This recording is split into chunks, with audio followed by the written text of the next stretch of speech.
Сәлем достар, сіздермен бірге Мира. Бүгін сіздерге 20 минуттың ішінде осындай өте дамды болып шығатын курабе печеньесін ұсынамын. Менімен бірге қалып, видеоның соңына дейін көріңіз. Ең алдымен бөлме температурасындағы жұмсақ сары майымызды салып, ағарғанша миксерлейміз.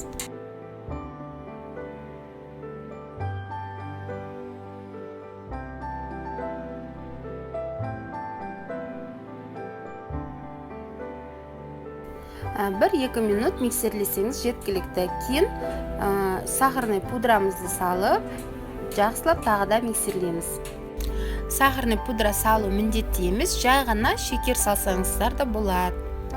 Бірақ ол кезде кішкене көбірек миксерлеу керек.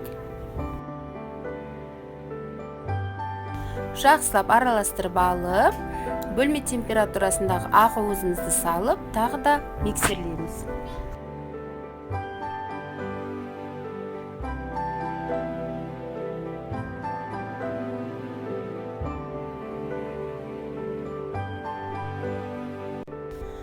Енді ұнымыздың барлығын бірден салып, қамыр қопсытқышымызды да салып, жақсылап миксерлейміз.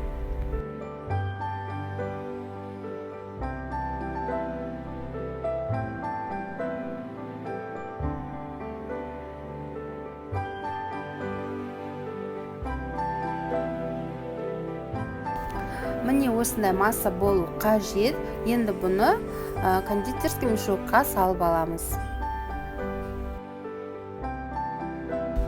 Насадканың номерін описание бөліміне қалдырып кетемін.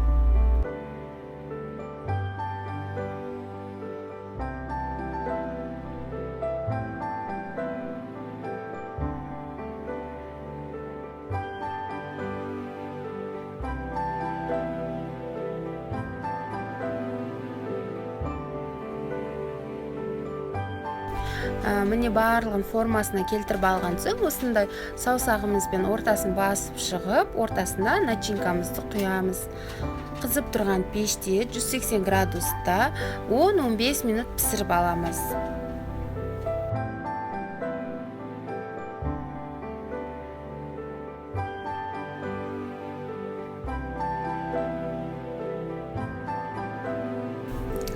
Міне біздің печеньелеріміз дайын, өте әдемі, өте дәмді болып шықты. Міндетті түрде жасап көріңіздер, өте оңай жасалуда. Сіздермен болған Мира, ас болсын. Егер видео ұнаса, каналға тіркеліп, лайк басып, комментарий қалдырыңыз. Келесі видеомда өте ерекше болып шығатын пирожный арбуздың рецептімен бөлісем.